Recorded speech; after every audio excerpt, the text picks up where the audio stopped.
Note थोड़ा बताओ। हाँ हाँ जी, हम बिल्कुल संकल्प लेते हैं। ये कपड़ा लगाओ पहले तो। हम संकल्प लेते हैं ना तो ताश खेल लेंगे ना ही आगे किसी को खेलने देंगे। सारे भाई ना राम राम भाई, मैं हूं तारा देसी पत्रकार धर्मू और तुम देखने लग रहे हो संसार क्रांति का खास प्रोग्राम देसी पड़ताल। भाई तो हमने बताया दिया उचाना हल्के में तो एक फोन आया जिसकी वजह से भाई पूरे पुलिस प्रशासन की नींद आराम होगी। और भाई इस पूरे मामले की पड़ताल करी हमारे जो खास सहयोगी हैं राजकुमार खटकड़ मौके पर पहुंचे। और भैया प्रशासन की पुलिस प्रशासन की नींद आराम क्यों करोई, इसके बारे में देखो पूरा मामला क्या था, देखो ध्यान पे। हमें पता लगा था, जो सूचना मिली थी कि गांव खटकड़ में कोई किस प्रकार अज्ञात व्यक्ति रह रहा है, लेकिन यहाँ आने के बाद पता लगा कि पूरा प्रशासन जो हमारे पास आया हुआ है, यहाँ आने के बाद ये पता लगा है कि ये व्यक्ति अपनी सिस्टर के यहाँ आया हुआ है। यहाँ प्रशासन के जो अधिकारी आए हैं, पुलिस प्रशासन के जो अधिकारी आए हैं, उन्होंने यहाँ आकर के जानकारी प्राप्त की है, इनसे पूछताछ की है, वे क्या आखिर मामला क्या है। तो हम इसी व्यक्ति से पूछेंगे। हाँ जी, क्या नाम है आपका? हरदीप। कहाँ से हैं आप? मरीसाड़ा गांव, डिस्ट्रिक्ट करनाल। तो गांव खटकड़ में आपकी क्या रिश्तेदारी होगी? मेरी सिस्टर है। सिस्टर है। तो कितने दिन से आप यहाँ गांव में रह रहे हैं? मैं कल आया सर रात। तो पता लगा कि किसी तरह जो है आप दूसरे देश से मतलब ऑस्ट्रेलिया से घूम के आए हैं? नहीं सर, मैं इंडोनेशिया से। इंडोनेशिया से 6 मंथ हो गए सर।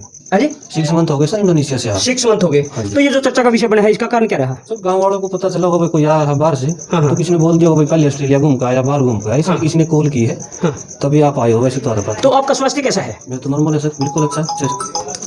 तो यहाँ जो अधिकारी जांच करने के लिए आए हैं, इनसे भी हम जानकारी जानना चाहेंगे कि आखिर आपने जो यहाँ जांच की है, क्या लगा सर आपने? ये पूरी सच्चाई है। ये हरदीप सिंह है, जो ये गांव साड़ून के पास रिसाड़वा गांव से है, डिस्ट्रिक्ट करनाल से। ये अपने सिस्टर के पास आया हुआ है, जो कल ही आया है। और इसको इंडोनेशिया से आए हुए है, भारत में भी 6 महीने पहले आया था ये घूम के। ऐसी कोई बात नहीं मिली। ठीक है। तो गांव के सरपंच भी मौजूद है। सरपंच साहब बताइएगा कि आखिर ये इस तरह का जो चर्चा का विषय बनाया था, इसका कारण क्या रहा होगा? गाँव ने जो आपत्ति जो दिखाई है, जो इतने गंभीर हो चुके थे, क्या कारण होगा सर? ऐसा है, देखते हैं हालात को मद्देनजर रखते हुए हमें कॉल आई थी, तो इसी तरह हमने कानूनी कार्रवाई करनी उचित समझा, तो हम मौके पर पहुंचे और उससे बातचीत की। उससे हमें संतुष्टि मिली है कि वो लगभग 6 महीने से पहले ही अपने विदेश से भारत में आया हुआ है, और अब हम उससे संतुष्ट हैं। बातचीत करने के बाद हमें प्रशासन को अलर्ट कर दिया गया है और गाँव वालों को भी संचित कर दिया है कि वे अपने घरों में ही रहे। अगर हमने इससे कोरोना वायरस से लड़ना है तो अपने को संयम रखना बहुत ही जरूरी है। बहुत ही जरूरी है। प्रशासन की मुस्तैदी देखें और गांव की मुस्तैदी को देखे हुए ये भी बहुत जरूरी भी था कि एक अज्ञात व्यक्ति के कहीं आया हुआ है, और गांव वालों का डर था या एक उचित थी। हम इसकी पुष्टि तो नहीं कर सकते ये संक्रमित है कि नहीं है, वो डॉक्टर बताएंगे। लेकिन प्रशासन ने अपना काम यहाँ करके मौके पर जो है उचाने की पुलिस पहुंची है और उन्होंने आकर के यहाँ जो जानकारी प्राप्त की है, तो इन्होंने बताया भी है कि आप जब तक आपको अगला आदेश ना हो तो आप यहाँ रहें या अपने गाँव जाएँ। तो अगली खबर तक हम आपसे इजाज़त चाहते हैं। नमस्कार। एक वर्ष बंदे को दिखाई।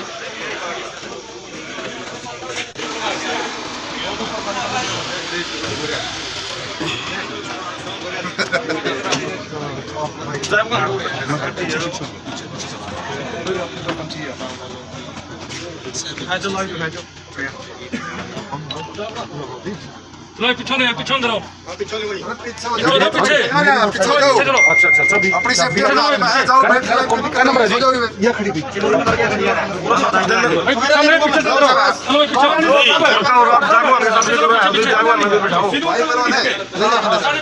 रा पाछो ले थोड़े साइड मत निकलते हैं।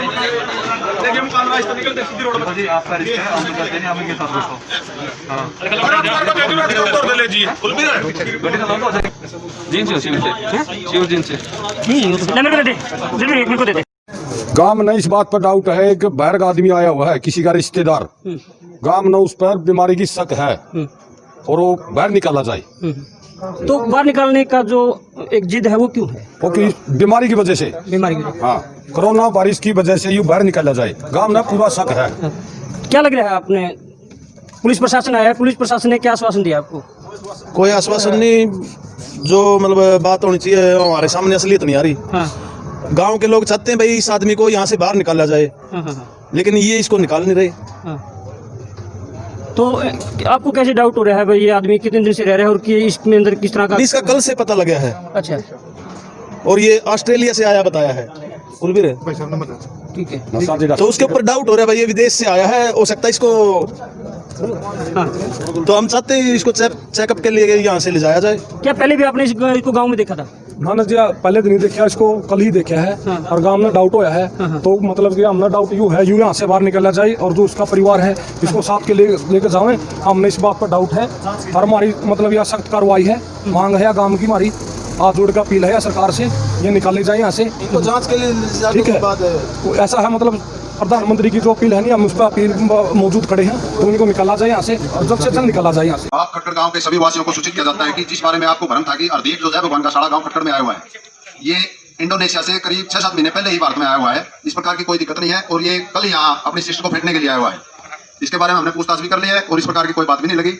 आप अपने अपने घरों पर रहिए और माननीय प्रधानमंत्री जी के आदेशों की पालना करते हुए 5 या 5 से अधिक बिल्कुल भी इकट्ठे नहीं होइए, बिल्कुल घर रहिए और अपने कार्य घर पर ही रह के निपटाइए, बाहर मत निकलिए। ये इसमें आपकी भलाई है और हमारे देश की भलाई है और सभी की भलाई है।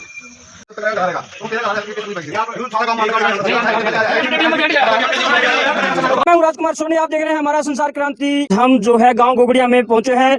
उचाना विधानसभा का ये गांव है। यहाँ कुछ सूचनाएं मिली थी प्रशासन को, कोई इस प्रकार का कोई पॉजिटिव एक व्यक्ति है।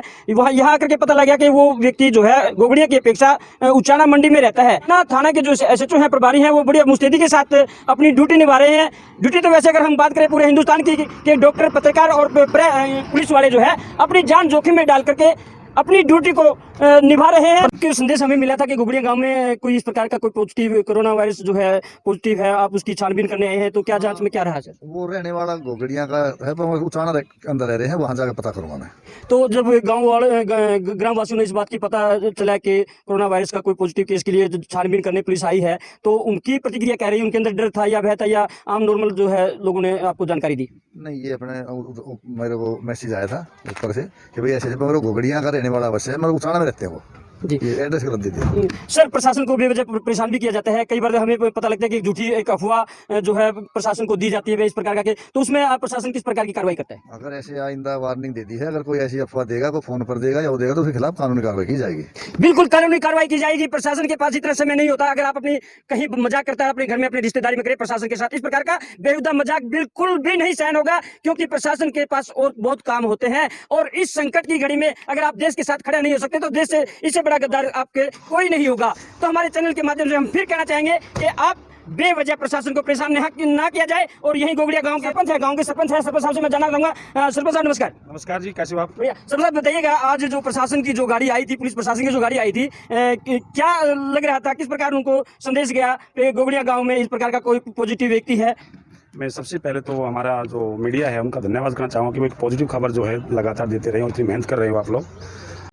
ये 1-2 महीने पहले की जो जहाँ बाहर जो गए हुए थे उन व्यक्तियों की लिस्ट आई थी कि ये कहीं बाहर गए थे, तो वो उनको हमने सूचना दे दी थी और वो कोई संक्रमित नहीं है, कोई उसका पॉजिटिव केस हमारे गांव में नहीं है। आप जानते हैं सरपंच साहब के इस महामारी में हमें कदम से कदम मिलाना है, कंधे से कंधा मिलाना, अपने विचारों से विचार मिलाना। फिर भी आपके गांव में देख रहे हैं बच्चे वो काफी जो है मात्रा में बाहर हैं, लोग ताश खेल रहे हैं। आपका दायित्व बनता है, आप गाँव के सरपंच हैं, आपका दायित्व बनता है उन लोगों को समझाए। क्या आप समझा रहे हैं? आपका किस प्रकार का कदम है? मैं बिल्कुल हर एक आदमी के पास गाँव में डोर जाकर के मैंने सबको समझाया है और उस पर लोगों ने खराब उतनी कोशिश की है और कहीं कुछ छोटी मोटी बातें कोई आ भी रही है तो उसको भी मैं लगातार संपर्क में हूँ और उनको रोक रहे हैं और लोग मेरा पूरा सहयोग दे रहे हैं। क्या नाम सर आपका? रणधीरपुरा। रणधीर जी बताइएगा, कल आपके गांव में स्कूल में, गर्ल्स स्कूल में कुछ मिड डे मील जो है बांटा गया है, आपने उसके ऊपर किस प्रकार का कदम उठाया है? कोई कार्रवाई करवाई है या अभी पेंडिंग है वो मामला? नहीं सर, देखो इसमें एक हिदायत थी सुप्रीम कोर्ट का, एक वो था कि जो बच्चे स्कूल में अब नहीं आ रहे हैं उनको घर घर जाकर के पैकेट में उनका जो भोजन है कुछ राशि जो है उनके अकाउंट में डालनी है। तो स्कूल बस्ती काफ़ी नज़दीक है, तो वहाँ पर कुछ गेट खुला होने के कारण से कुछ बच्चे आ गए थे, तो मौके पे 10-15 बच्चे आए थे, तो मैं मौके पहुँच गया था। उनमें उनको ये समझाया था बेटा कि आपने स्कूल में नहीं आना, किसी ने भी आपके घर जाकर के राशन बढ़ जाएगा। बहुत अच्छी बात है। सरपंच साहब ने कहा कि पूरी मुस्तैदी के साथ हम अपना फर्ज निभा रहे हैं और गाँव वाले भी हमारी इस मुहिम में साथ दे रहे हैं। गाँव का ये प्ले ग्राउंड है, यहाँ बच्चे अक्सर सुबह शाम अपनी रेस करते हैं, कसरत करते हैं, फिजिकल के लिए यहाँ पहुँचते हैं। लेकिन मैं इन बच्चों से ये जानना चाहूंगा कि जिस प्रकार प्रधानमंत्री हमारे हर बार जो है टीवी पर आकर के प्रेरणा देते हैं, अपील करते हैं कि कुछ समय के लिए आप अपने घरों में कैद बन के रहें, अपने घरों में रहें, अपने बच्चों को, अपने परिवार को, अपने को सुरक्षित करें। लेकिन यहाँ कुछ लापरवाही जो है इन बच्चों द्वारा देखी जाती है कि काफी जो है लगभग 20-25 बच्चे यहाँ रेस लगाते हैं। मामला जी वारिसाड़ा है जी। नहीं, जो इतने लोग आप इकट्ठे हो, आप तो जवान हो, देश को संभालने वाले आप भी लोग हो। अगर आप लोग इस प्रकार की लापरवाही करोगे तो कौन समझाएगा इस देश को? आप लोगों ने तो घर घर जाके, गली गली जाकर के प्रेरणा देनी चाहिए, लेकिन आप लोग ही खुद मैदान में हो, ऐसा क्यों है? मुर्गोरी है भी लोग जी इकट्ठे हुए हैं जी। आप क्या कहोगे क्या ऐसा हमें करना चाहिए? गलत है जी, बिल्कुल गलत बात है जी। है बाकी अपना जी जो प्रधानमंत्री देश का इतना बोल रहे हैं, देश के लिए करिए जो कुछ करिए जी, हमें भी थोड़ी जी अपना भी कर्तव्य बना जी। हमारा फर्ज बनता है अपने चैनल के माध्यम से, और वैसे भी एक सामाजिक होने के नाते कहूंगा कि कुछ समय के लिए अपना शरीर बचाना है तो घर में रहे। रेस मारने से शरीर नहीं बचेगा। अगर किसी भी एक बच्चे को कोरोना ने अपनी चपेट में ले लिया तो बहुत बुरा होगा उस परिवार के लिए, उस गांव के लिए, उस देश के लिए। कहीं ना कहीं बेशर्मी की हद भी हो जाती है। इतने बड़े बड़े बुजुर्ग लोग जो हैं एक साथ बैठ करके, ना कोई मुंह पे कपड़ा है, ना कोई सावधानी है, तो इनकी सुरक्षा कौन करेगा? ये यहाँ बैठे ताश खेल रहे हैं, लेकिन जैसे ही टीम को देखा ये ताश को छोड़ के उठ गए, लेकिन एक शर्म महसूस करते हुए अफसोस जता रहे हैं कि फिर हम दोबारा जो है ना खुद ताश खेलेंगे, ना आगे किसी ताश खेलने वाले को बैठने देंगे। तब क्या रहा आपका? क्या ये क्या दादागिरी थी जो आप इकट्ठे बैठ के ताश खेल रहे थे? 2 मिनट पहला करे साथी वहां रहने दे हाँ यो मोती रोड लग रहा है। हाँ, हाँ। और छोड़ दे हाँ हाँ मेरे कौन होगा? अच्छा, यो रोड नहीं आने की बात नहीं है। देखिए क्या लगता है आपने भाई, कोरोना वायरस आपके गांव से डरता है या आपसे डरता है, आपके दूध दही से डरता है? क्या ऐसा लगता है आपको? वहम है इस बात का? ना जी भाई, हाँ सही कह रहे हैं। हाँ फिर माननी चाहिए लोगों ने, माननी चाहिए। हाँ। और फिर भी 20-25 जन इकट्ठे हो जाते हो, आप ताश खेलते हो। प्रधानमंत्री ने ये कहा आप अपने घर में अपने बच्चों के साथ रहे। क्या लगता है आपको, अगर कोरोना की चपेट में अगर कोई व्यक्ति आ जाता है, क्या लगता है उसका इलाज संभव है? नहीं है जी, कोई इलाज संभव हाँ जी, कोई इलाज संभव नहीं जी, अपनी सावधानी अपने आप है। फिर हम तो जो है ये तो बड़े बड़े ताकतवर लोगों को गिरा लेता है, और वेंटिलेटर पे तड़पते हुए लोगों को आप अगर देखें तो आप शायद ऐसी भूल ना करें। ये बात ठीक है जी, आप बिल्कुल आप ठीक बोल रहे हो जी, ये गलती है हमारी, गलती है बिल्कुल गलती है। तो ये अफसोस भी कर रहे हैं भाई, हमने इस प्रकार का जो है कार्य नहीं करना चाहिए। बुजुर्ग है हमारे, लगभग जो है 70-80 वर्ष के हो चुके हैं। ताऊ जी बताइएगा, इस कोरोना का आपको डर नहीं लग रहा क्या? लग रहा है जी, पूरा डर लग रहा है। उसके बाद भी आप ताश खेल रहे हो? बस हूँ, अकल मारी जा रही है, न्यू मारी जा रही है। तो इस आज के बाद क्या आपने निर्णय लिया है? नहीं, निर्णय ले लिया जी। निर्णय ले लिया है, एक संकल्प कर रहे हैं कि हम प्रधानमंत्री की इस मुहिम में अपना साथ देंगे, नहीं। और अपने बच्चों को गांव में जा करके आप लोगों को प्रेरित करेंगे भाई इस प्रकार का कार्य हमें नहीं करना चाहिए, 5-7 व्यक्तियों के बीच में नहीं खड़ा होना चाहिए। आप नौजवान हैं, आपकी सोच क्या है कोरोना को लेकर के? ये भी एक बहुत बड़ी बात है कि कुछ कहने के बाद इन्होंने एक संकल्प किया है कि हम खुद ना किसी से ताश खेलेंगे, ना किसी अलग व्यक्ति को ताश खेलने देंगे। संसार क्रांति के माध्यम से ये एक और संदेश दे रहे हैं कि हम और व्यक्तियों को भी कहेंगे अपने बच्चों को, अपने परिवार को, अपने खुद को सुरक्षित रखें। छोड़ दे थोड़ा, बताओ। हाँ जी, हम बिल्कुल संकल्प लेते हैं। ये कपड़ा लगाओ पहले। हम संकल्प लेते हैं, ना तो ताश खेल लेंगे, ना ही आगे किसी को खेलने देंगे, नहीं खेलने देंगे। बहुत बड़ी बात है, बहुत बड़ी सोच है। अगर अपने हिंदुस्तान को बचाना है, अपने परिवार को बचाना, अपने खुद को बचाना है, तो इस प्रकार का संकल्प हर व्यक्ति ले, और गली में खेलने वाले हर उस बच्चे को, उस व्यक्ति को हटाएं, उसको कहें कि अपने घर में बैठ